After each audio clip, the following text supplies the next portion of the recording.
모세가 이스라엘 백성과 함께 홍해를 떠났습니다. 그리하여 이스라엘 백성은 수르 광야로 들어갔습니다. 그들은 광야에서 3일 길을 걸었지만 물을 찾지 못했습니다. 그들은 마라에 이르렀지만 마라에 물이 써서 마실 수가 없었습니다. 그곳의 이름을 마라라고 부른 것도 그 때문이었습니다. 백성들이 모세에게 불평을 들어놓았습니다. 그들은 우리가 무엇을 마셔야 한단 말이오? 하고 따졌습니다. 모세가 여호와께 부르짖었습니다. 그러자 여호와께서 모세에게 어떤 나무를 보여주셨습니다. 모세가 그 나무를 물에 던지니 물이 단물로 변했습니다. 여호와께서 그곳에서 이스라엘 백성에게 규례와 율법을 주시고 백성들을 시험하셨습니다. 여호와께서 말씀하셨습니다. 너희는 너희 하나님인 나 여호와에게 복종하여라. 너희는 내가 보기에 옳은 일을 하여라. 너희는 나의 모든 율법과 규례를 지켜라. 그렇게 하기만 하면 내가 이집트 사람들에게 보냈던 것과 같은 질병을 너희에게는 보내지 않을 것이다. 나는 여호와이다. 너희를 치료하는 여호와이다. 그 후에 이스라엘 백성은 엘림으로 갔습니다. 엘림에는 우물이 12곳이 있고 종려나무 70그루가 있었습니다. 그래서 이스라엘 백성은 그곳의 물가에 천막을 쳤습니다. 함께 가슴에 손을 올리고 믿음을 고백하고 말씀을 듣도록 하겠습니다. 제가 먼저 고백하겠습니다. 하나님은 나를 사랑하십니다. 나는 그 사랑 안에 있습니다. 하나님은 오늘 나에게 말씀하실 것입니다. 그 말씀에 능력이 있습니다. 그 말씀에 생명이 있습니다. 나의 마음을 하나님께 열겠습니다. 나의 생각을 예수님께 집중하겠습니다. 들은 만큼 변합니다. 들은 만큼 행복해집니다. 할렐루야, 주님을 찬양합니다. 이스라엘 백성들의 삶에 있어서 구약 전체를 지배했던 것이 출애굽 사건이라고 말씀을 드렸습니다. 출애굽 사건이 있은 직후에 하나님께서는 불기둥과 구름기둥으로 이스라엘 백성을 인도하셨는데 그 첫 인도해서 다다른 장소가 홍해라는 곳이었습니다. 그 홍해 사건은 또 하나님께서 이스라엘 백성들에게 하나님의 은혜가 얼마나 놀랍고 주의 능력이 얼마나 큰가에 대해서 보여주시는 또 하나의 대표적인 사건이 되었습니다. 그들을 가로막고 있는 큰 바다가 밤새 동풍에 의해서 갈라졌을 때에 그 갈라지는 바다를 보면서 이스라엘 백성이 느꼈을 경외감을 한번 상상해 보시기를 바랍니다. 그들은 주의 은혜를 따라서 그 깊은 바다, 그 갈라진 바닷물을 벽 삼아서 건너게 되었습니다. 성경은 말하기를 깊은 바닥이 마른 땅이 됐다 그랬습니다. 그들이 다 지나고 난 다음에 그들을 죽이기 위해 쫓아오던 애굽 군대 또한 그 바다 길로 들어섰는데 그들이 다 지나오기 전에 다시 바다가 합쳐지면서 가장 최강의 군대라는 애굽 군대가 다 홍해에 수장되는 모습을 보면서 또 그들의 마음은 어떠했겠습니까? 감동과 경이로움이 말로 다 할 수 없었을 겁니다. 모세는 이런 모든 모습을 이스라엘 백성이 결코 잊지 않기를 바랬습니다. 그래서 그는 노래를 만듭니다. 그를 전혀 배우지 못했을 사람들, 노예 출신이라는 것을 기억해 보면 얼마나 지혜로운 행동입니까? 노래를 부르게 함으로 말미암아 하나님께서 이스라엘 백성을 어떻게 이끄셨는지, 홍해를 어떻게 가르셨는지, 그리고 홍해가 갈라졌을 때에 대적들이 어떻게 물에 수장되었는가에 대한 내용들을 다 노래로 만들어서 이스라엘 백성이 다 부르게 하였습니다. 자손 대대로 잊지 말아야 될 하나님의 은혜에 대한 것들을 남긴 것입니다. 여러분, 그것이 찬양입니다. 오늘 저희가 말씀을 듣기 전에 찬양을 했는데 찬양할 때 마음이 참 뜨거워집니다. 왜 찬양할 때 마음이 뜨거워지는가? 노래를 잘 인도하는 사람이 있어서 그런 것이 아닙니다. 또는 노래가 너무 멋있어 그런 것이 아니라 그 노래가 우리 삶이고 그 고백이 우리 삶이기 때문에 그런 것입니다. 이스라엘 백성들이 우리처럼 노래를 했었습니다. 홍해가 갈라지는 놀라운 하나님의 은혜 가운데서 그들은 입을 열어서 노래할 때 얼마나 기뻤겠습니까? 여러분, 그것이 예배입니다. 찬양과 예배는 우리 마음에 있는 하나님 경험이 곡조로 표현된 것이고 참된 예배자가 되기 위하여서는 하나님 경험이 있어야 되는 것입니다. 하나님을 향한 믿음이 있어야 합니다. 하나님을 향한 믿음의 반응이 있어야 됩니다. 주의 말씀을 따라서 깊은 바다 속을 걸어봤던 사람들, 주의 말씀을 따라서 고난과 위기 중에서도 믿음으로 걸어갔던 사람들이 더 큰 예배자가 될 수 있고 더 아름다운 찬양자가 될 수 있는 것도 그런 이유 때문입니다. 날마다 주일에 나와 찬양하면서도 만약 우리 가운데 하나님 경험이 없다면 하나님 앞에 믿음으로 걸어봤던 인생의 시간이 없다면 사실 우리는 찬양에 있어서 가장 아름다운 것을 놓칠 수도 있는 것입니다. 축복합니다. 사랑하는 성도 여러분, 여러분의 찬양 가운데 주의 감동에 날마다 넘치는 축복이 있기를 바랍니다. 찬양할 때마다 가사의 내용을 볼 때마다 내 이야기이고 내 믿음이고 내 사건이다 고백할 수 있는 그런 축복도 있기를 바랍니다. 여러분, 그런 경험이 없다면 그건 찬양이 아니고 그냥 노래하는 것뿐입니다. 이렇게 놀라운 기적이 있었으니까 이스라엘 백성들이 얼마나 신났겠습니까? 드디어 이제 본격적으로 신의 광야를 들어가게 되었습니다. 누가 그들을 막을 수가 있겠습니까? 얼마나 당당했겠습니까? 얼마나 힘있게 걸어갔겠습니까? 무엇이 두려웠겠습니까? 그런데 이렇게 힘있게 아주 기쁨으로 걸어갔던 길이 곧 위기에 처하게 되는데 한 3일 정도 걸어가게 되면서 그들의 기쁨들, 감동들은 서서히 없어지기 시작했습니다. 왜냐하면 광야에 3일을 걸어가는데 3일 동안 계속 먹을 물이 없는 그런 길로 걸어가게 되었기 때문입니다. 광야에서 물이 없다는 것은 굉장히 중요한 일입니다. 한 3일 정도 물 없이 광야를 걸어가 보니 그들은 죽게 된 것 같은 마음이 들었습니다. 여전히 하늘에는 구름 기둥이 있었고 밤에는 불 기둥이 대낮처럼 비추고 있었지만 마실 물이 없었습니다. 이런 아이러니 앞에서 분명히 주의 임재는 눈앞에 보이는데 왜 내 인생이 이렇게 공고할까? 분명히 주의 도우심도 내 귀에 들리는데 눈에 보이는데 왜 이렇게 내 인생은 목마를까? 라는 이런 혼란 속에서 이스라엘 백성들은 위기에 처하게 됩니다. 마음은 낙심되고 혼란스러운 것은 그때나 지금이나 같은 것 같습니다. 힘없이 걸어가고 있는데 참으로 다행스럽게도 저 멀리에 우물이 보이기 시작했습니다. 얼마나 뛰었겠습니까? 그래서 그들은 정신없이 우물에 물을 떠서 마셨습니다. 그런데 물을 마시자마자 그들은 또 정신없이 다 뱉어버렸습니다. 왜냐하면 이 물이 마실 수가 없는, 성경은 쓴물이라 그랬는데 어떤 맛인지는 모르겠습니다만 도저히 마실 수 없는 그런 물이어서 즉시 다 내어 뱉어버리고 말았습니다. 훗날 그래서 이 땅을 마라라고 이름을 짓는데 마라라는 말은 쓰다라는 뜻인데 그들이 거기서 쓴 물을 마셨다는 것이지요. 야단이 났습니다. 그들은 모세에게 몰려가서 불평하고 분노하기 시작합니다. 우리가 무엇을 마셔야 합니까? 성경에서 이 정도 기록되어 있지만 훨씬 더 상황은 심각했을 겁니다. 얼마나 시끄러웠겠습니까? 혼자 이런 생각 저런 생각 해보았습니다. 어쩌면 그들 중에는 어떤 사람이 이렇게 말했겠죠. 누가 지금 장난하는 거냐고. 아니 주시려면 좀 제대로 주시지. 이게 지금 뭐 하는 짓이냐고. 저만 이런 묵상을 하나요? 아니 이럴 때가 많더라고요. 하나님 주시다 보면 주려면 제대로 주시지. 애매하게 주셔서 하나님 주셨다고 기뻐했는데 나중에 보면 당황스러운 상황이 얼마나 많습니까? 이게 뭡니까? 장난도 아니고. 이런 상황이 아마 시끄럽게 펼쳐진 것 같습니다. 참 모세는 하나님의 사람입니다. 그 상황 가운데 그는 간절하게 주께 기도합니다. 성경은 단순하게 적어갑니다. 그랬더니 하나님께서 갑자기 모세에게 나무 하나를 보여주십니다. 아마도 그때까지 나무 있었는데 보이지 않았던 나무였나 봅니다. 갑자기 보여주시면서 계시해 주신 것 같아요. 그 나무를 물에 던져라. 그래서 모세는 가서 그렇게 불평하고 있는 사람들 사이를 헤치고 나무 하나를 들어서 쓴물에 던졌습니다. 그랬더니 쓴물이 단물이 되었습니다. 이건 말이 되는 이야기입니까? 네, 여러분 말이 됩니다. 성경에 나와 있어요. 참으로 놀라운 장면입니다. 나무 하나 던졌더니 쓴물이 단물이 되어서 이스라엘 백성이 목마름이 해갈되고 갈증이 해갈되고 너무너무 행복했던, 그래서 다시 또 계속해서 걸음을 걸어가게 되었습니다. 갈증이 완전히 해결된 백성이 계속 걸어가는데 한 만나절 정도 걸어가니까 좋은 땅이 그들을 기다리고 있었는데 그 땅 이름이 엘림이라는 곳이었습니다. 그곳은 우물이 12개나 있었고 70그루의 종려나무가 있었다 그랬는데 숫자에 대해 너무 민감할 것은 아니지만은 사실 12도 그러하고 7이라는 말도 그러하고 10이라는 말도 성경에서 하나님의 은혜를 표현할 때, 풍성함을 표현할 때 나타내는 표현 중에 하나입니다. 풍성한 물이 기다리고 있었고 마실 곳이 기다리고 있고 쉴 만한 곳이 기다리고 있었다는 것입니다. 여러분, 오늘 저희가 보는 본문은 이 내용을 담고 있습니다. 그리고 이 내용을 담은 출애굽 15장의 이 부분을 마라의 쓴물 사건 또는 마라의 쓴물 사건이 단물로 변화된 사건이다, 이렇게 이야기를 하는데 이 과정 가운데 주님께서 굉장히 중요한 말씀을 하나 하세요. 이 말씀을 읽어보면서 조금 더 들어가 보겠습니다. 15장 26절 말씀, 오늘 본문 중에 하나인데 자막을 보면서 같이 한번 읽어보겠습니다. 시작. 여호와께서 말씀하셨습니다.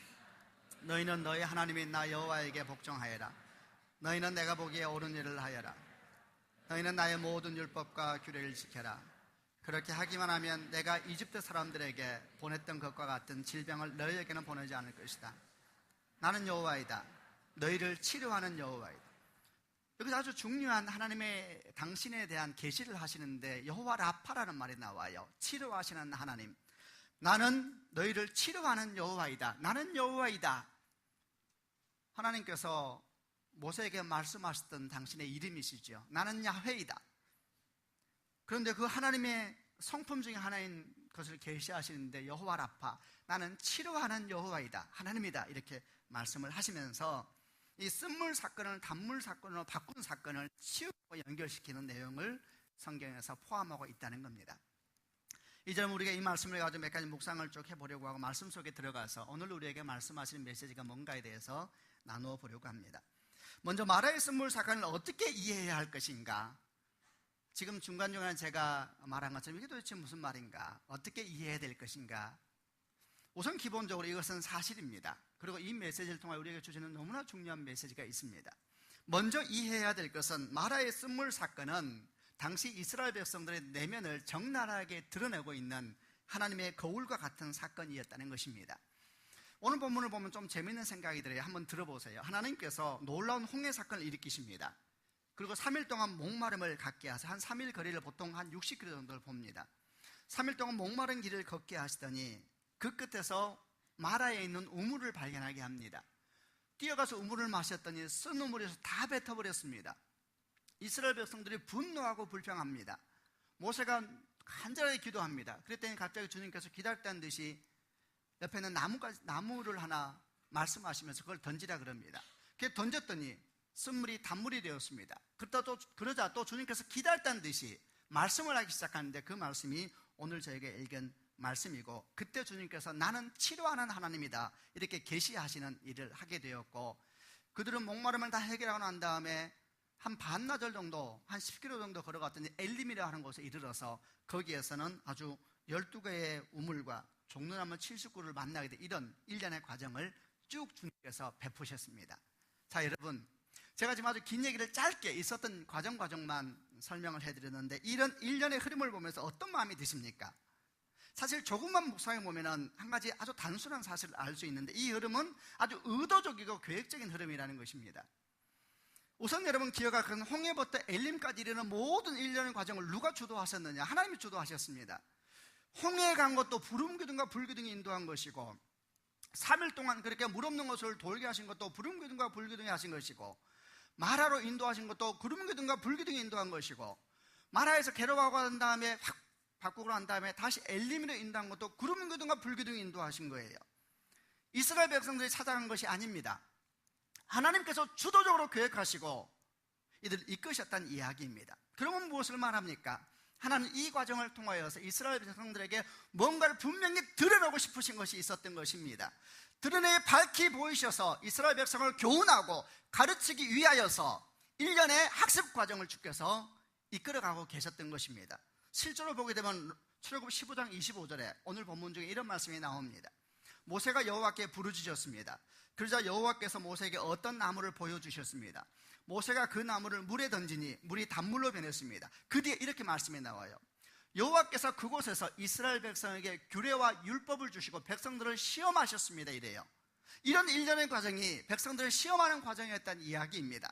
이 시험은 여러분 유혹을 하는 시험이 아니라 훈련시키는 시험입니다. 그들을 단련시키기 위하여서 훈련하고 인내를 가르치기 위한 하나님의 과정이었다는 이야기입니다. 그러면 당연히 이렇게 질문하게 되죠. 그러면 하나님께서는 이런 일련의 훈련 과정을 통하여서 의도적인 교육 과정을 통하여서 무엇을 그렇게 드러내고 싶으셨을까? 무엇을 말씀하고 싶으셨을까? 질문을 하게 됩니다. 무슨 추리소설 같지요? 이것도 어렵지가 않습니다. 사실은 주님께서 이 모든 과정을 통하여 특별히 마라의 쓴물 사건을 통하여 드러내고 싶으셨던 것은 이스라엘 백성들이 내면에 있는 문제점이었습니다. 사실 이스라엘 백성들은 큰 병을 가지고 있었습니다. 그들은 그게 모르고 있었지만 그 병이 모든 인생의 슬픔과 아픔의 근원이었습니다. 육체로 나타난 것이 아니라 내면에 있는 그 어떤 것이 모든 병의 근원이었고 아픔의 근원이었고 슬픔의 근원이었고 장차 그들의 인생을 얽매여 버릴 수 있는 아주 그런 근원의 내면이 있었는데, 그 내면을 주님께서 강제로 끌어내시기 위하여서 이전의 과정을 이끌어 가셨던 것입니다. 하나님은 이렇게 홍해의 기적을 하고 난 다음에 3일 동안 목마름을 가져가셔서 얼마나 목마르게 만드셨습니까? 그리고 마라의 쓴물을 정신없이 마시게 하면서 그 쓴물이 너무나 써서 뱉어버리게 하면서, 아무리 목마를지라도 쓴물은 먹을 수가 없는 것이구나, 아무리 목마를지라도 쓴물을 내는 우물은 인생에 도움이 안 되는구나, 아무리 지쳐도 쓴물을 내는 우물은 아무런 인생에 플러스가 되지 않는 것이구나 보여주면서 뭘 가르쳐 준 것입니까? 바로 그 마라의 쓴물이 바로 너다 라고 가르쳐 준 겁니다. 실제로 성경을 보면 하나님께서 일을 하실 때에 상황을 통하여서 감춰준 것을 끌어내실 때가 있으세요. 하나님께서 왜 마라의 쓴물로 가셨을까? 바로 그냥 엘리분으로 갔으면 문제는 단순하잖아요. 마라의 쓴물을 통하여서 그들의 내면을 끄집어내신 거예요.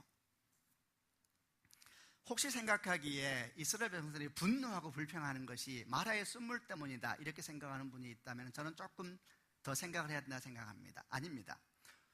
원래 그들의 마음에 불평과 불만이 영이 없었는데 하나님께서 그들을 마라로 데려가니까 그냥 갑자기 불평과 불만이 생긴 것이 아니라 꽉 차 있었습니다. 안에 꽉 차 있었는데 이게 튀어나올 기회가 된 겁니다. 어떤 사건을 통하여서 감춰진 것이 밖으로 나오는 것뿐입니다. 이런 상황은 여러분 많이 경험해 보셨을 것입니다. 저는 제 지갑 안에 아주 오래된 쪽지를 하나 가지고 있습니다.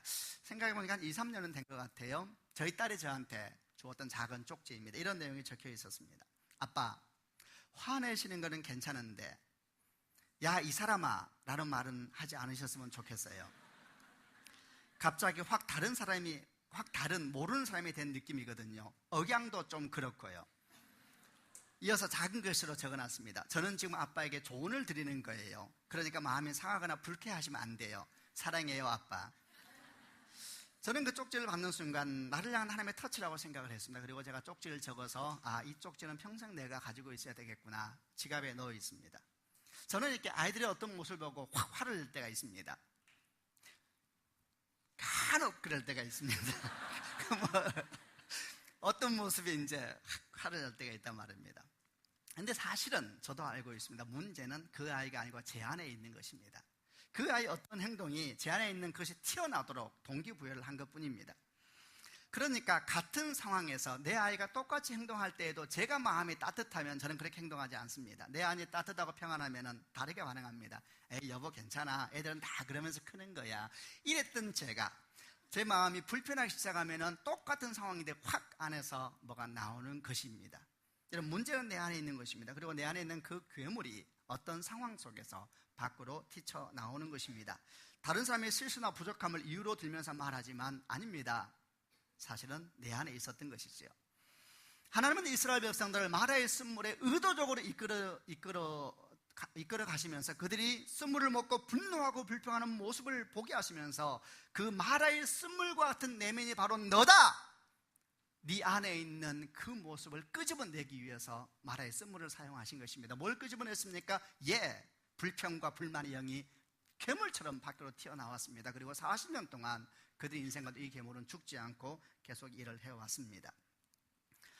그리고 하나님께서는 이 쓴물과 단물을 계속 보여주시면서 아주 짧지만 명확한 계시를 하세요. 거기에 나무를 던지면서 그 쓴물을 단물로 바꿔버리십니다. 그리고 난 다음에 그들을 한낮을 가게 하셔서 부유한 땅, 풍성한 땅, 물이 가득 찬 땅으로 그들을 인도해 주시면서 우리 내면에 쓴물을 내는 우물이 단물을 내는 우물로 변화되지 않는 이상 인생은 행복할 수 없다는 것을 계시해 주신 것입니다. 우리 안에 있는 쓴물을 내는 우물이 있어요. 모든 사람은 다 있습니다. 이 우물이 단물을 내는 우물로 변화되지 않는 이상 우리는 엘림으로 도착할 수가 없는 것입니다. 주변의 환경이 인생을 행복하게 하지 않습니다. 내 내면에서부터 하나님의 사건이 일어나지 않는다면 여러분 사실은 어딜 가더라도 그의 인생은 불행하게 되는 것입니다. 기억하시길 바랍니다. 모든 사람에게는 내면에 쓴물을 내는 우물을 가지고 있습니다.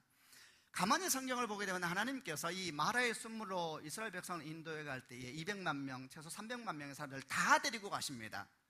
과연 그 마라의 쓴물을 몇 명이나 마셨는지 모르지만 성경은 기록하지가 있지 않습니다. 다 데리고 가셨어요. 마라의 쓴물로. 모든 사람에게 있는 공통적인 모습을 드러내신 것이죠. 모든 사람은 다 내면에 쓴물을 뱉어내는 우물을 가지고 있습니다.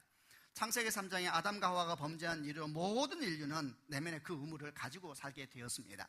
그리고 그 우물에는 온갖 더러운 생각과 악한 생각들이 가득 차 있고, 문제는 이 우물이 자기만 먹고 사는 것이 아니라 끊임없이 내뱉어진다는 것입니다.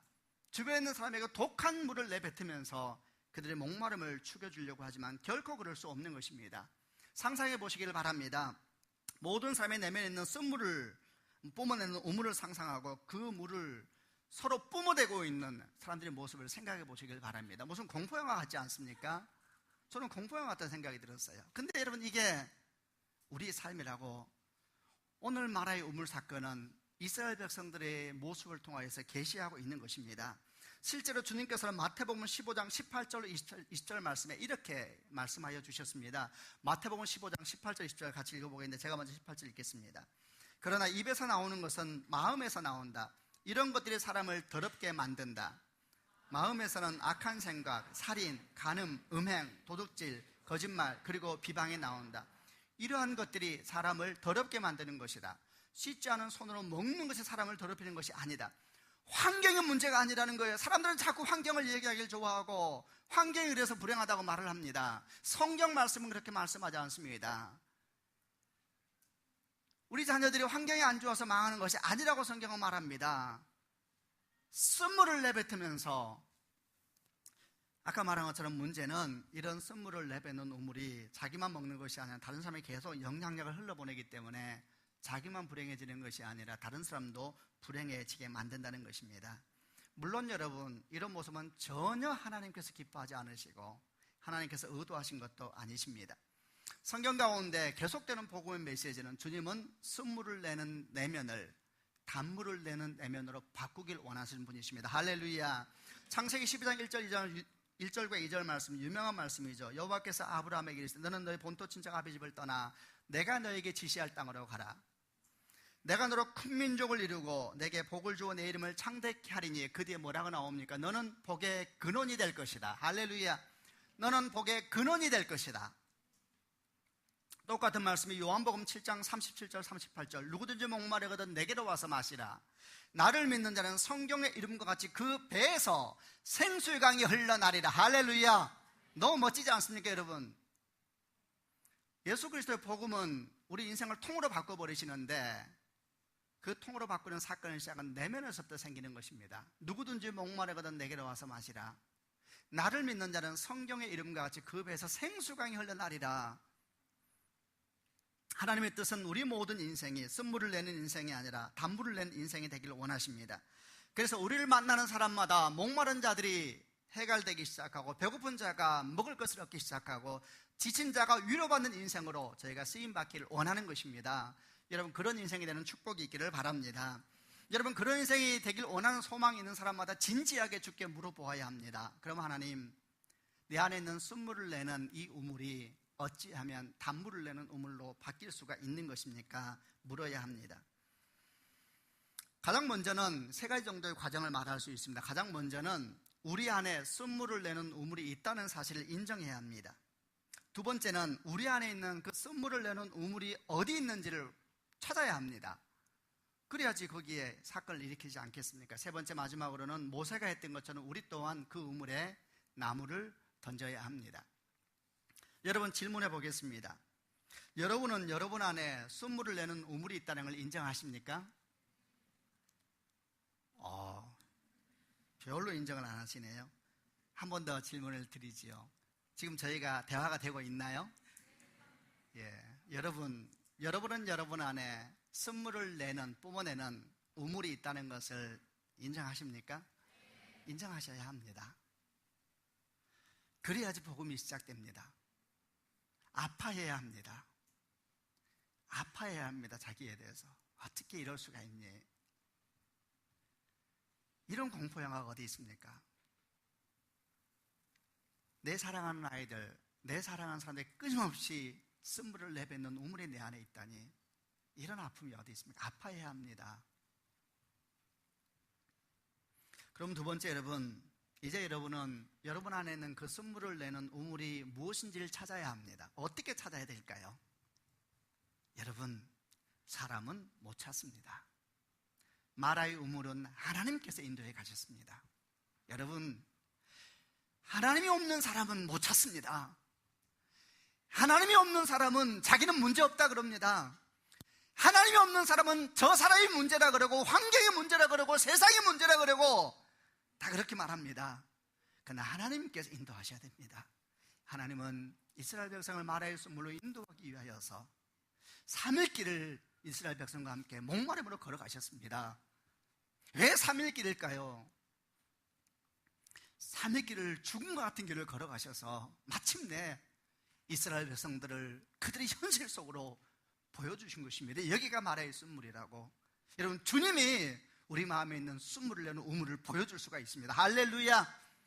그러므로 사랑하는 성도 여러분, 이 공포 영화 같은 인생을 살지 않기 위해서는 우리가 주님을 주목해야 됩니다. 주의 말씀 앞에 서야 합니다. 기도해야 합니다. 겸손한 마음으로, 비통하는 마음으로, 아파하는 마음으로 주 앞에 서야 합니다. 주님, 힘듭니다. 아픕니다. 내 안에 썩은 물이 고여있는 곳, 내 안에 냄새나는 곳, 내 안에 상처가 골마터진 곳 보여주십시오. 하나님이 보여주지 않으시면 저는 알 수가 없습니다. 우리 여러분 본성은 악합니다. 우리는 항상 희생양을 찾습니다. 그래서 예수를 죽이는 것이지요. 하나님 앞에 구해야 됩니다. 주님, 구합니다. 가르쳐 주십시오. 그리고 3일 길을 걸어갔던 이스라엘 백성들처럼 여러분도 예수와 함께 죽고 그 길을 걸어가야 되는 것입니다.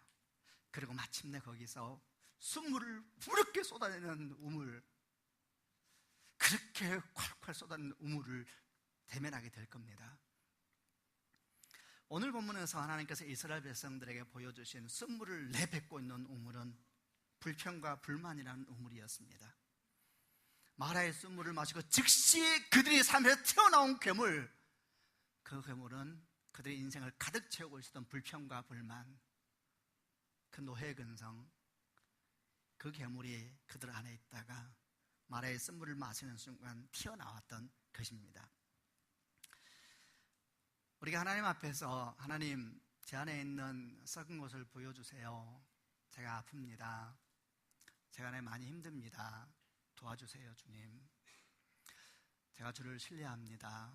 도와주세요, 주님. 제가 썩은 물을 내는 사람이 되면 되겠습니까?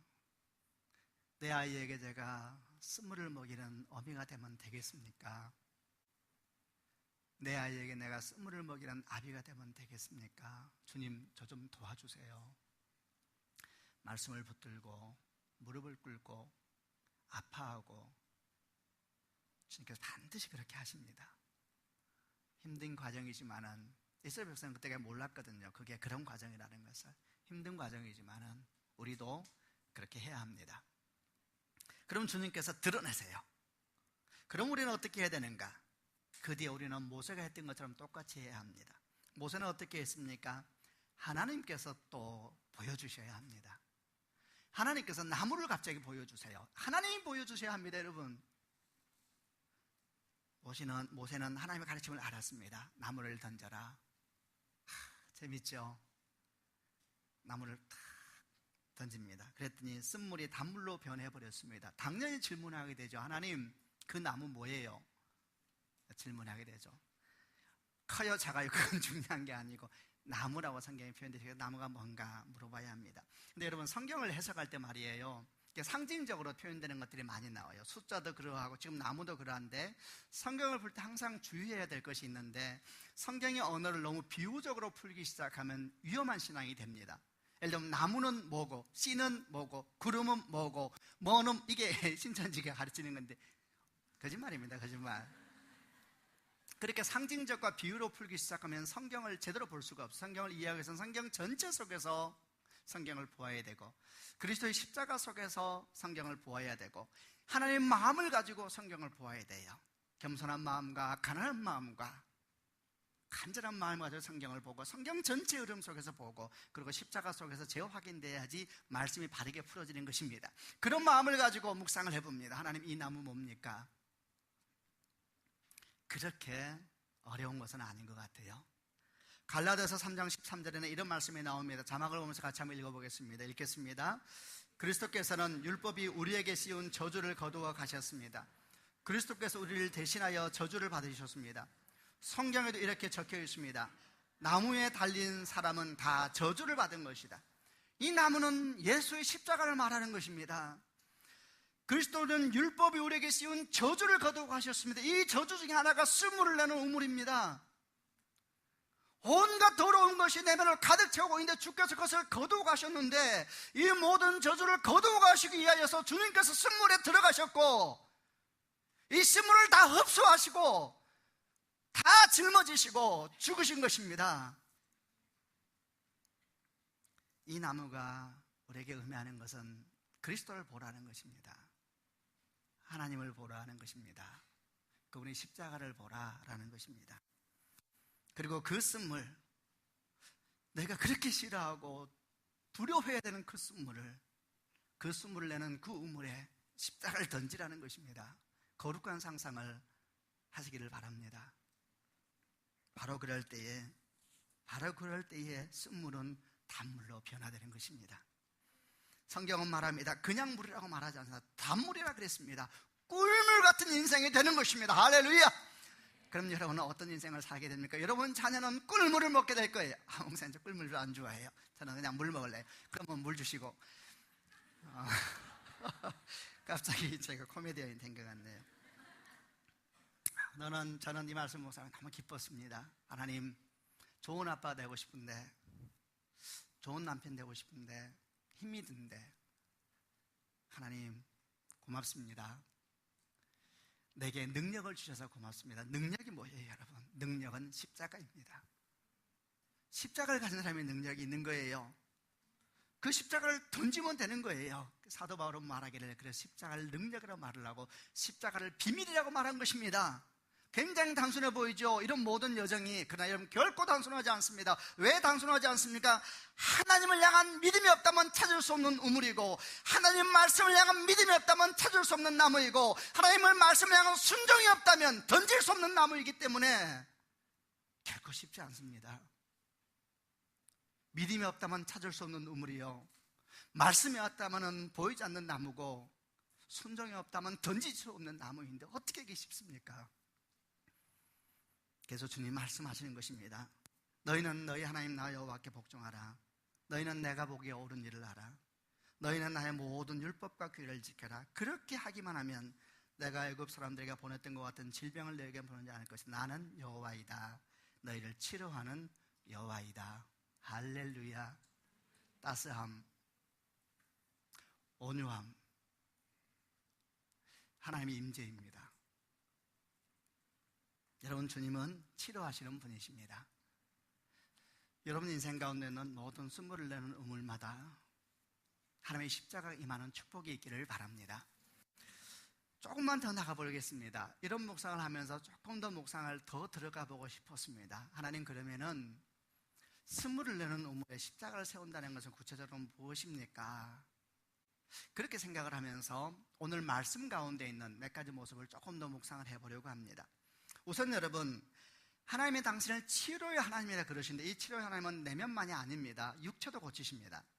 내면과 육체의 모든 질병의 치유는 근본적으로 우리 내면에 있는 쓴물이 단물이 되지 않으면 안 된다는 것입니다. 여러분, 그러므로 성경은 말하기를 병원에 가서 고쳤다 하더라도 병자라고 말을 합니다. 운동 열심히 해서 날씬한 인생이 됐다 하더라도 병자라고 말을 합니다. 그는 고친 것이 아닙니다. 그는 여전히 쓴물을 내는 우물을 마음속 깊이 파고 있는 사람이고, 그를 만나는 사람마다 인생은 행복해지지 않을 것이니 어찌 그가 치료가 되었습니까? 하나님의 치유는 쓴물을 단물로 바꾸는 사건부터 시작하라는 것입니다. 그럼 여러분, 주님의 약속은 육체도 치유됩니다. 아멘 하시길 바랍니다. 오늘날 의사들은 이걸 아는 것 같아요. 결국 모든 병은 무질서에서 온다는 거예요. 그들은 신앙을 아는지 모르는지는 모르겠어요. 우리는 신앙이 있기 때문에 그 무질서가 뭔지를 압니다. 하나님의 질서가 무너진 걸 우리는 무질서라 그러는데, 그들은 신앙이 없는데도 불구하고 우리 내면의 무질서, 균형이 깨지면 병이 온다 그래요. 다시 좀 더 구체적으로 들어가서, 그럼 하나님, 우리 내면에 그렇게 쓴물을 뱉어내는 우물을 만드는 것은 뭡니까? 그 근원을 치료해야 되지 않겠습니까? 라고 생각을 할 때에 성경 속에서 이스라엘 백성들의 불평과 불만, 이 불평과 불만이란 쓴물을 만드는 우물을 만들어냈던 것은 무엇일까? 라고 생각하면서 40년 광야 속에 그 일이 계속 반복돼요. 한 3가지 정도의 이스라엘 백성들의 쓴물을 내는 우물을 만들었던 근원에 대한 얘기를 해보려고 하고, 하나님 말씀은 아주 놀라운 것이어서 이런 근원에 대한 터치는 보통 우리 영혼의 쓴물을 만드는 근원에 대한 터치하고 연결될 수밖에 없습니다. 그러므로 말씀을 드리면서 이제 구체적으로 그럼 어떻게 하면 내 안에 있는 쓴물을 내는 우물을 단물로 바꿀 수 있을 것인가 듣는 축복이 있기를 바랍니다. 첫 번째, 이스라엘 백성들 안에 쓴물을 내는 우물을 만드는 첫 번째 근원은 두려움이었습니다. 두려움. 이스라엘 백성 가운데 40년 동안 진드기처럼 붙어 있었던 병균이 무엇인지 아세요? 두려움이었습니다. 두려움. 그들은 항상 두려웠습니다. 두려움은 끊임없이 불평하게 하고 불만하게 합니다. 어떤 때는 두려움이 실체가 없기도 하고 어떤 때는 두려움이 실체가 있기도 했습니다. 그러나 그들은 항상 두려웠고 항상 염려했습니다. 물이 없는 것이 두려웠고, 오늘은 먹을 것이 있지만 혹시 저거 내일 없으면 어떡하나, 만나를 보면서도 두려웠고, 가도 끝이 없는 것 같은 광야를 보면서 두려웠고, 아말렉 사람이 두려웠고, 가나안 사람이 두려웠고, 에돔 사람이 두려웠고, 암몬 사람이 두려웠고, 그들은 항상 두려웠습니다. 두려움의 병균이 사람 마음에 착 달아붙기 시작하면 이 병균이 우물을 파기 시작합니다. 우리 마음에서부터. 그리고 그것에서부터 순물이 솟구치기 시작하는 것입니다. 두려움이 가득한 사람은 비난하고 공격합니다. 우리 모두가 아는 것처럼 두려움이 있는 사람은 공격적입니다. 두려운 것입니다. 인생이 두려운 것입니다. 이 두려움의 자리에 십자가를 굳게 세워야 합니다. 사랑하는 성도 여러분, 무엇을 두려워하십니까? 우리가 가진 모든 두려움을 오늘 십자가에 못 박아버리는 축복이 있기를 바랍니다. 주님께서 말씀하셨습니다. 요한복음 16장 33절, 너희가 환난을 당하나 담대하라, 내가 세상을 이기었노라. 할렐루야. 여러분, 십자가는 모든 두려움을 끌어안아 버렸습니다. 두려움의 클라이막스가 죽음입니다. 근데 이 죽음을 끌어안아 버렸습니다. 그리고 이 죽음과 함께 십자가에서 죽어버리셨습니다. 예수께서 죽으심과 함께 두려움도 죽은 것입니다. 아멘. 그리고 그 모든 두려움을 이기시고 주께서 부활하셨습니다. 그러므로 믿는 자들은 두려움이 생길 때마다 십자가 앞에 나아가야 됩니다. 주님은 여호수아에게 말했습니다. 내가 너에게 명령하지 않았느냐? 마음을 강하게 하고 담대히 하라. 두려워하지 말고 놀라지 말라. 네가 어디로 가든지 내 하나님 여호와가 너와 함께 하느니라. 할렐루야. 두려워하지 마십시다. 사람들이 그러죠. 죽기 밖에 더 하겠냐고. 우리는 안 죽어요. 야단났어요. 우리는 영원히 안 죽어요. 네가 어디를 가든지, 이 말이 얼마나 복음입니까? 네가 어디를 가든지 내가 너와 함께 있을 것이다. 네가 어디를 가든지 내가 너와 함께 있을 것이다. 나를 믿을 수 있느냐? 이사야 44장 1절부터 4절은 이런 말씀을 하는데 자막을 보면서 같이 읽어보려고 합니다. 제가 먼저 읽겠습니다. 내 종 야곱 백성아, 내가 선택한 이스라엘 백성아, 귀를 기울여라. 너희를 만드신 분, 너희를 어머니 뱃속에서 지으셨고 너희를 도우시는 여호와께서 이렇게 말씀하셨다. 내 종 야곱 백성아, 두려워하지 말라. 여수르나 내가 너를 선택했다. 내가 메마른 땅에 물을 붓고 시내가 흐르게 하겠다. 너희 자손에게 내 영을 부어주고 너희 집안에 내 복을 시냇물처럼 흐르게 하겠다. 풀밭의 나무처럼 시냇가의 버드나무처럼 자랄 것이다. 아멘. 너무 멋지죠? 여러분에게 주시는 약속의 말씀입니다. 남집 말씀처럼 생각하지 마세요. 목사님 좋겠어요, 이런 말씀도 보고. 두려우면 병균입니다. 병균. 두려움에 착 달아붙으면 파기 시작합니다. 우물을. 온갖 공격적이고 비판하고. 두 번째 이스라엘 백성들의 마음에 쓴물을 내는 우물을 만든 두 번째 근원은 비교라는 근원이었습니다. 광야에서 이스라엘 백성들이 끊임없이 보여주는 모습 중에 하나는 계속해서 애굽을 말합니다. 위기가 와도 애굽을 말하고, 힘든 일이 와도 애굽을 말하고, 전쟁이 와도 애굽을 말하고, 산을 부딪혀도 애굽을 말하고, 끊임없이 애굽을 떠오르면서 말을 합니다. 우리가 애굽에 있을 때에는, 우리가 애굽에서 먹을 때에는 계속 이렇게 애굽이 좋았나 봐요. 우리가 애굽에서 계속 얘기해. 무슨 말을 하는 걸까? 이런 말을 하는 것이죠. 우리는 애굽 사람들은 좋은 고기, 마늘, 부추 먹고 사는데 우리는 맨날 만나만 먹고 살아야 하느냐? 애굽 사람들은 저렇게 좋은 집에 사는데 우리는 집 하나 없이 맨날 텐트 속에서 이렇게 살아야 되느냐? 애굽 사람들은 나일강을 섬기면서 잘도 먹고 사는데 왜 우리는 좀 편하게 살면 안 되냐? 계속 이렇게 말을 합니다. 왜 산자가 죽은 자와 비교를 합니까? 왜 하늘에 속한 자가 땅에 있는 자와 비교를 합니까? 왜 영혼을 사는 자가 찰나 속에 사는 사람과 비교를 합니까? 어떻게 영원한 빛 속에 있는 사람이 어둠과 자기를 비교합니까? 왜 하나님의 사람들이 세상 사람들과 그렇게 비교하기를 좋아할까요? 왜 거듭난 사람들이 그렇게 세상 사람들을 부러워할까요? 여러분을 위해서 천국에 예비된 하나님의 나라는 어떨 것 같으세요? 성경은 말하기를 어떤 것도 비교할 수 없다 그랬습니다. 사랑하는 성도 여러분, 생각보다 시간은 빨리 갑니다. 주를 만날 때 너무 많이 부끄러워하지 않도록 인생을 살아봅시다. 너무 낯뜨거워서. 어떤 사람이 이렇게 말을 하더라고요. 자기는 부러워하는 믿음의 사람이 있대요. 누구를 부러워서? 그러니까 마지막에 십자가에서 구원받는 사람이 너무 부럽대요. 왜요? 할 거 다 하고 마지막에 구원까지 받았으니 진짜 땡 잡았다는 거예요. 제가 볼 때 교회에 이런 사람이 너무 많은 것 같아요. 그는 믿는 자의 복이 뭔지를 경험도 못한 사람입니다. 그러니까 믿음이 수고와 고생과 희생밖에 아니라고 생각하는 거예요. 그러니까 강도 위에서 구원받은 사람을 부러워. 이게 도대체 말이 되는 이야기입니까, 여러분? 왜 부끄러운 구원을 받으려고 그러세요? 저는 상급이 뭔지는 몰라도 한 가지는 압니다. 너무나 낯뜨거울 거예요.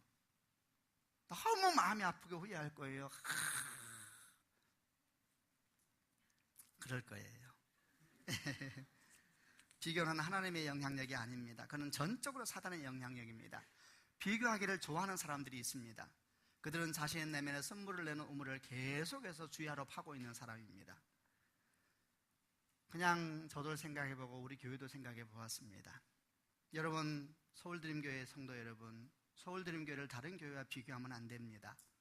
저나 여호사 목사님이 여러분 중에 누구가 우리 교회가 다른 교회보다 더 좋다고 말하면 우리가 기뻐할 것 같습니까? 그 교회를 향한 하나님의 뜻을 누가 알겠습니까? 우리가 비교하기 시작하면 누가 좋아하겠습니까? 사단만 좋아하는 것입니다. 때로 우리를 당황시키는 교회가 얼마나 많이 있습니까? 그럼에도 불구하고 입을 다물어야 합니다. 그 교회를 위해서 한 번도 울어보면서 기도도 안 해본 사람이 입을 열면 되겠습니까? 그럼 목사님, 눈물로 기도하고 난 다음에 마음껏 말해도 돼요? 그가 정말 기도한다면 그는 말하지 않습니다. 십자가를 봅니다. 십자가는 비교하지 않고 정죄하지 않고 도살장에 끌려가는 양처럼 그 아픔을 짊어지고 갔습니다. 십자가에 사는 사람들은 짊어지고 가는 것입니다. 시대의 아픔을 짊어지고 한국교회의 슬픔을 짊어지고 그 고통의 자리를 피하지 않고 하나님께 기도했습니다. 주여, 저들은 자기가 하는 것을 알지 못하나이다. 주여, 불쌍히 여겨 주옵소서. 세 번째 이스라엘 백성들 안에 쓴물을 내는 우물을 만드는 세 번째 근원은 불평과 불만의 영을 가진 다른 사람들이었습니다. 보세요. 이스라엘 백성들이 불평과 불만의 쓴물을 막 쏟아낼 때는 보통 다 과정이 있어요. 그 과정 중에 변하지 않고 나타나는 과정 중에 하나가 옆에 사람이 있었다는 거예요. 그 일을 부추기는 사람이 있었습니다. 12명의 정탐꾼이 40일 동안 광야 정탐하고 돌아왔을 때에 그 10명의 정탐꾼이 온 이스라엘을 부추겼습니다. 망했다 망했다. 모세의 권위를 공격했던 미리암이 또 이스라엘을 부추겼습니다. 제사장의 자리를 시기했던 레위인 고라가 이스라엘 사람들을 부추겼습니다. 매일 먹던 만나를 불평했던 이스라엘 중에 섞여 사는 몇몇 무리가 또 이스라엘 백성을 부추겼습니다. 이들은 누구입니까? 온 이스라엘 사람들의 마음에 불평과 불만의 불을 붙이는 사람들, 온갖 쓸물을 다 뱉으면서 사람들에게 단물이라고 마시라고 하는 사람들, 이런 사람을 가까이 하면 안 됩니다. 이런 사람들은 불평하기를 좋아하고 불만에 가득합니다. 사람들은 이런 사람을 샤프하다 그러지요. 샤프, 시크하다고 그래. 시크. 가까이 해서는 안 될 사람입니다. 제가 아주 몇 년 전에 교회에 있을 때에 신천지에 속했다가 1년 반 만에 잘못됐다고 나온 사람이 있어요. 얼마나 힘들었겠어요. 근데 이분이 나와서 저에게 말을 안 하고 성경 공부를 시작했어요. 그래서 제가 이제 전해 들었습니다. 그 모임에 자꾸 문제가 생긴다는 거예요. 그래서 왜 그럴까? 그래서 이제 자꾸 문제가 생기고 제가 그분을 불렀습니다. 집사님, 성경 공부 하신다면서요. 그러니까 성경 읽기를 하고 있대요. 또 이게 뭐 하더군요. 성경 읽기 한다는데 읽지 마세요. 이럴 수도 없고 그러시냐고. 집사님은 어떻게 그렇게 성경 읽게 되셨어요? 그러니까 설명하더라고요. 다 맞더라고요. 신천지 때 1년 반 만에 나왔대요. 너무나 잘못됐다는 거예요. 그러세요. 나오는데 얼마나 힘드셨어요? 너무너무 힘들었대요. 막 전화 오고 막 발을 디디면 안 돼요. 아이고 그랬냐고. 아이고 집사님 너무 수고 많았다고. 가만히 들어보니까 그분 말에 틀린 게 하나도 없어요. 그래서 그럼 가시라고 이제. 근데 계속해서 성경을 모이면 문제가 생기는 거예요. 저는 그때는 몰랐어요. 나중에 보니까 이게 참 신기하더군요. 영적인 흐름이라는 것이. 이분이 말에 틀린 게 하나도 없어요. 근데 이분이 신천지 가서 교리만 배운 것이 아니라 영향을 받고 나온 게 하나 있었어요. 그게 뭐냐면 비난하는 영향을 받고 나왔어요. 이분이 성경을 읽으면서 중간에 말을 툭툭 던지는데 다 맞는 말이에요. 여러분, 맞는 말이 죽이는 말이 있는 걸 아시는지요? 다 맞는 말이에요. 어떤 말을 하냐면 이런 말을 하는 것이죠. 교회에 대한 얘기 나면 한국 교회가 너무 문제가 많습니다. 목회자에 대한 얘기 나면 한국 목사들 너무 문제가 많습니다. 다 맞는 말이죠. 다 맞는 말이죠. 여러분, 맞는 말이 틀린 것이 있습니다. 다 맞는 말이에요. 근데 신기하게 그 모임을 하는 사람이 영혼이 메말라가기 시작해요. 신기하죠. 그 모임을 하는 사람들 얼굴이 기쁨이 없어지기 시작하고 그들은 전부 다 틀리지 않다고 막 말을 해요. 우리가 틀린 말 했느냐? 맞는 말 했어요. 그리고 제가 알았습니다. 그렇구나. 어떤 일을 바라볼 때에 문제점만 보고 끝내는 사람은 그리스도인이 아닙니다. 그 문제를 주의 십자가 앞에 가지고 가야지 그리스도인인 것입니다. 그는 뭘 배웠냐면 신천지에서 문제만 드러내는 것만 배운 거예요. 아주 안 좋은 영성이죠. 문제만 계속 얘기해요. 그는 십자가가 없어요, 그 사람한테. 그러니까 항상 문제만 얘기하니까 문제를 들으면 영혼이 피폐하게 되어 있어요. 십자가가 영혼을 살리는 법인데 그 아픔을 가지고 여러분 우리 기도합시다. 그러나 한국교회에 하나님의 소망이 있는 것입니다. 주의 십자가를 바라봐야 합니다. 기도하면서 눈물을 흘리고 그러면 이게 영혼이 살아나게 되어 있는데 이분의 말이 다 맞는데 십자가가 없는 거예요. 여러분, 비교는 하나님의 영성이 아닙니다. 잘못이라 얘기하는데 아버지를 말하지 못하냐, 뭐 홍길동 대사인가요? 아셔야 합니다. 십자가가 없는 지적은 정죄입니다. 아멘 하시기를 바랍니다. 스스로 나는 잘못된 걸 못 봐 그러면 많이 기도하셔야 돼요. 제가 그분을 다시 불렀습니다. 집사님 모든 상황을 제가 알게 됐는데 제가 집사님에게 몇 가지 조언을 드리겠습니다. 오늘부로 성경 읽는 걸 그만하십시오. 굉장히 어려워하더라고요. 목사님, 그럼 나는 어떻게 해야 되나요? 집사님은 지금부터 하나님의 은혜 속으로만 들어가야 됩니다. 무조건적인 은혜, 모든 것을 받으시고 나를 용납하신 은혜 속에 젖어야 합니다. 집사님, 지금부터 제가 허락할 때까지 어떤 것도 하시면 안 됩니다. 은혜만 이야기하십시오. 그 은혜가 얼마나 큰가에 대한 묵상을 하시고 십자가를 묵상하십시오. 굉장히 어려워하더라고요. 왜 그게 어렵습니까? 십자가를 묵상하는 일이 영적인 영성이 잘못 개발된 것이죠. 그게 사실은 안 좋은 곳에 나오면 영향을 받아요. 그럴 때에는 깨끗한 곳에서 자기 정화의 시간을 가져야 돼요. 자기를 관리하고 기도하고.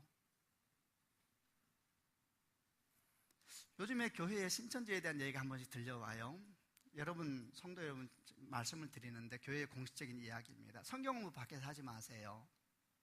모든 성경 공부는 저희 허락을 받으세요. 목사님 그러지 마세요. 그럴 거예요. 그러니까 허락 받으세요. 그리고 특별히 좋은 선교사가 있다면 성경 공부하는 것이 신천지의 대표적인 전략입니다. 좋은 선교사님이 있는데 잠깐 기도 받겠냐고. 기도 받지 마세요. 저희는 여러분 여호사 목사는 저는 이상한 목사 아니에요. 성경 공부 딴 데 하지 마세요. 성경 읽기도 하지 마세요. 저는 많이 배웠습니다. 참 놀랍구나. 영적인 흐름은 굉장히 놀랍습니다. 저 생각에는 서울드림교회에서 함께 말씀을 배우고 기도하고 설교를 들으면 약속할 수 있습니다. 여러분 영혼이 건강해질 겁니다. 그럼 주님께서 한 걸음 한 걸음 인도해 주실 거예요. 두려워하지 마세요. 저는 더 많이 알고 싶어요. 그러지 마세요. 아까 제가 집사님 말했던 것처럼 십자가를 더 묵상하고 더 주 앞에 머물러 보세요. 주님이 중요하지 왜 다른 것이 중요합니까? 사랑하는 성도 여러분, 이 모든 일이 끝났을 때에 하나님은 이들을 엘림으로 데리고 갔습니다. 멋있죠? 그들만이 하나님의 은총을 맛볼 수 있다는 것입니다. 단물이 쓴물이 변해 단물이 되지 않으면 엘림이 무슨 엘림이겠어요? 천국이 무슨 천국이겠어요? 그들을 엘림으로 데려가시는 것입니다. 이제 그들 앞에는 하나님의 약속이 펼쳐지기 시작하는 것이죠. 사랑하는 성도 여러분, 주님의 은혜와 축복이 여러분과 함께 하시기를 바랍니다. 기도하겠습니다.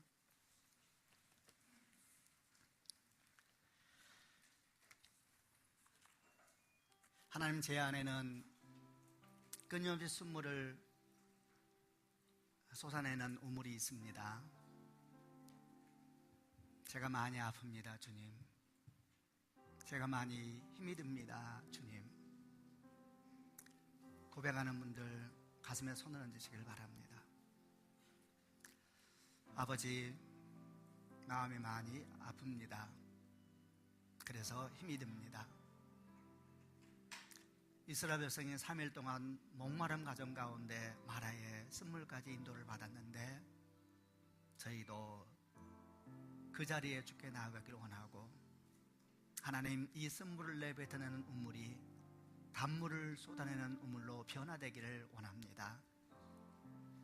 아버지, 저희를 불쌍히 여겨주시고 주의 십자가를 높이 세우시사 다시 한번 거듭나게 하셔서 하나님, 저희가 밟는 땅들마다 엘림이 되게 하여 주시고 하나님 은총의 땅이 되게 하여 주옵소서.